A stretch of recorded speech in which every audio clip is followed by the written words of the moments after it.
Hi all welcome to Shaz world. അപ്പോൾ നമ്മളിന്ന് വന്നിട്ടുള്ളത് വളരെ എളുപ്പത്തിൽ നമുക്ക് ഉണ്ടാക്കാൻ പറ്റുന്ന നല്ലൊരു ജീരകക്കോഴി റെസിപ്പി ആയിട്ടാണ്. അപ്പോൾ നമുക്കതെങ്ങനെ പ്രിപ്പയർ ചെയ്യാൻ നോക്കാം. അപ്പോൾ ഇതിലേക്ക് ഒരു 20-25 ചെറിയുള്ളി എടുത്തിട്ടുണ്ട്.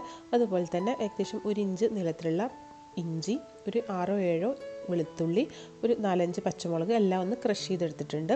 ഇനി ഇതിലേക്ക് 2 ടേബിൾ സ്പൂൺ നിറച്ച് നല്ല ജീരകപ്പൊടി ഇട്ട് കൊടുക്കണം. പേര് പറഞ്ഞ പോലെ തന്നെ ജീരകക്കോഴി എന്നുള്ള പോലെ തന്നെ ജീരകത്തിലൊരു മെയിൻ ഇൻഗ്രീഡിയൻ്റ് ആണ്.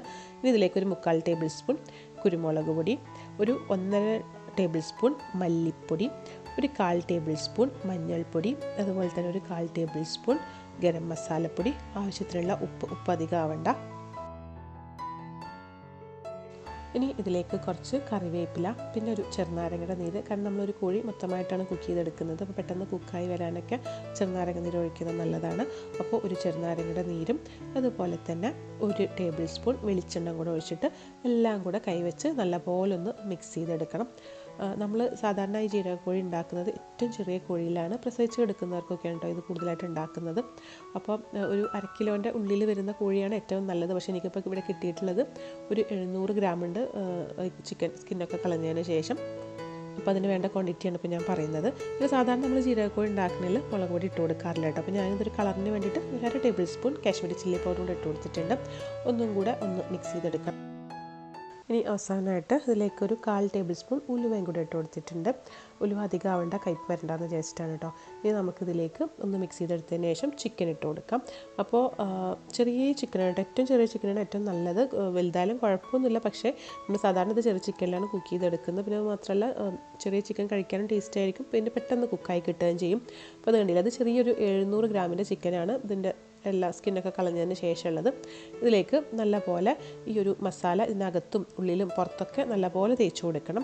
നമ്മളിത് മാരിനേറ്റ് ചെയ്ത് വെക്കേണ്ട ആവശ്യമൊന്നുമില്ല, നമുക്ക് അപ്പോൾ തന്നെ കുക്ക് ചെയ്തെടുക്കാവുന്നതേ ഉള്ളൂ. അപ്പോൾ ഞാൻ നല്ലപോലെ ഈ ഒരു ചിക്കനിൽ മസാലയൊക്കെ നല്ലപോലെ തേച്ച് പിടിപ്പിക്കട്ടെ. പിന്നെ ഇപ്പോൾ നമ്മുടെ വീഡിയോ കണ്ടുകൊണ്ടിരിക്കുന്ന ആരെങ്കിലും നമ്മുടെ ചാനൽ സബ്സ്ക്രൈബ് ചെയ്തിട്ടില്ല എന്നുണ്ടെങ്കിൽ നിങ്ങളിപ്പോൾ തന്നെ സബ്സ്ക്രൈബ് ചെയ്യൂ കേട്ടോ. അതുപോലെ തന്നെ നിങ്ങൾക്ക് നമ്മുടെ റെസിപ്പീസൊക്കെ ഇഷ്ടപ്പെടുകയാണെങ്കിൽ നിങ്ങളൊന്ന് ലൈക്ക് ചെയ്യുക, ഷെയർ ചെയ്യുക. നിങ്ങളുടെ അഭിപ്രായങ്ങളൊക്കെ നമ്മുടെ കമൻറ്റ് ബോക്സിലൊന്ന് എഴുതി അറിയിക്കുകയും കൂടി ചെയ്യാം. ഇനിയിപ്പോൾ ഞാൻ ഇതിലേക്ക് വളരെ കുറച്ച് ഒരു 1/4 കപ്പ് വെള്ളം കൂടെ ഒഴിച്ചു കൊടുക്കുന്നുണ്ട്. എന്നിട്ട് നമുക്കിതൊരു കുക്കറിലേക്ക് മാറ്റണം.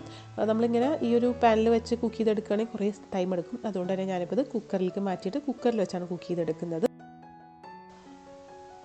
അപ്പോൾ അതേ കുക്കറിലേക്ക് മാറ്റിയിട്ടുണ്ട്.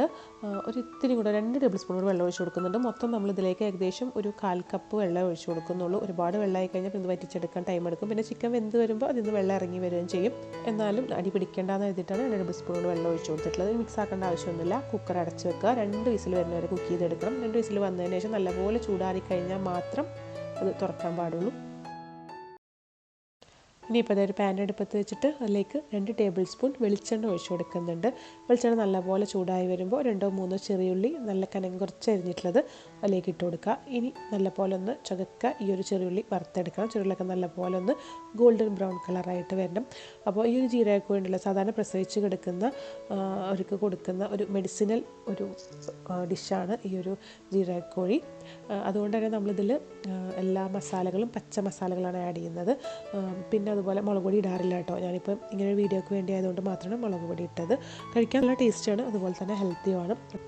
അപ്പോൾ ഞാനിപ്പോൾ അതേ കുക്കറിൽ വേവിച്ചെടുത്തിട്ടുള്ള ചിക്കൻ അതിൻ്റെ ഗ്രേവിയോട് കൂടെ തന്നെ ഈ ഒരു പാനിലേക്ക് ഇട്ട് കൊടുത്തിട്ടുണ്ട്. ഇനി ഇതൊന്നും ഇങ്ങനെ ചെറിയ തീയിൽ കിടന്നിട്ട് ഈ ഗ്രേവിയൊക്കെ നല്ലപോലെ തിക്കായിട്ട് വരണം, ഒറ്റിച്ചെടുക്കണം കേട്ടോ.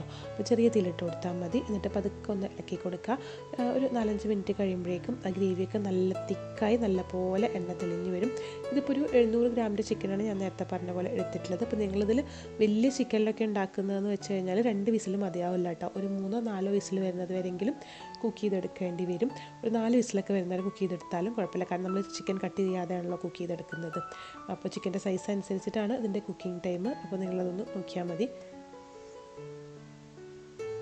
ഇപ്പോൾ ഇത് ഗ്രേവിയൊക്കെ ഇങ്ങനെ തിക്കായിട്ട് വരുന്നുണ്ട്. അത് കളറും ചേഞ്ച് ചെയ്ത് എണ്ണയൊക്കെ തെളിഞ്ഞ് വരുന്നുണ്ട്. ഒന്നും കൂടെ ഒന്ന് തിക്കായി വരാനായിട്ടുണ്ട്. നല്ല മണമാണ് കേട്ടോ ഇതിങ്ങനെ ഇളക്കി കൊടുക്കുമ്പോൾ തന്നെ. കാരണം നല്ലപോലെ ജീരകമൊക്കെ ഇട്ട് കൊടുത്താൽ ജീരകത്തിൻ്റെ ഒരു മണം, പിന്നെ ചെറിയ ഉള്ളിയും അങ്ങനെ പച്ച മസാലകളുടെയൊക്കെ നല്ല മണം വരുന്നുണ്ട്. ഇതൊന്ന് കുക്കായി വരുമ്പോൾ തന്നെ ഇപ്പോഴത്തെ ചിക്കൻ അത്യാവശ്യം നല്ല രീതിയിലൊന്ന് കുക്കായി എണ്ണയൊക്കെ നല്ലപോലെ തെളിഞ്ഞ് ആ ഗ്രേവിയൊക്കെ നല്ല തിക്കായി വന്നിട്ടുണ്ട്. ഈ ഒരു പാകത്തിൽ നമുക്ക് കിട്ടേണ്ടത്. ഞാനിപ്പോൾ ഇതേ ഫ്ലെയിം ഓഫ് ചെയ്തിട്ടുണ്ട്. ഇനി നമുക്കിതൊരു സെർവിങ് പ്ലേറ്റിലേക്ക് മാറ്റാം. നല്ല ടേസ്റ്റി ആയിട്ടുള്ള ചിക്കനാണ് കേട്ടോ. അതിങ്ങനെ നല്ല ചോറിൻ്റെ കൂടെ കഴിക്കാനാണെങ്കിലും അതുപോലെ തന്നെ പൊറോട്ടയുടെ കൂടെ കഴിക്കാനാണെങ്കിലൊക്കെ നല്ല ടേസ്റ്റാണ്. ഞാനിപ്പോൾ എന്തായാലും പൊറോട്ടയുടെ കൂടെയാണ് കഴിക്കുന്നത്. കണ്ടില്ലേ, ചിക്കനൊക്കെ നല്ല പോലെ കുക്കായിട്ടുണ്ട്. അപ്പോൾ നിങ്ങൾ എന്തായാലും ട്രൈ ചെയ്ത് നോക്കുക. എന്നിട്ട് നിങ്ങളുടെ അഭിപ്രായങ്ങൾ നമ്മുടെ കമൻറ്റ് ബോക്സിലൂടെ എഴുതി അറിയിക്കുക. അപ്പോൾ നമുക്കിതുപോലെ അടുത്ത നല്ല റെസിപ്പിയൊക്കെ ആയിട്ട് വീണ്ടും കാണാം. അതുവരേക്കും ബൈ.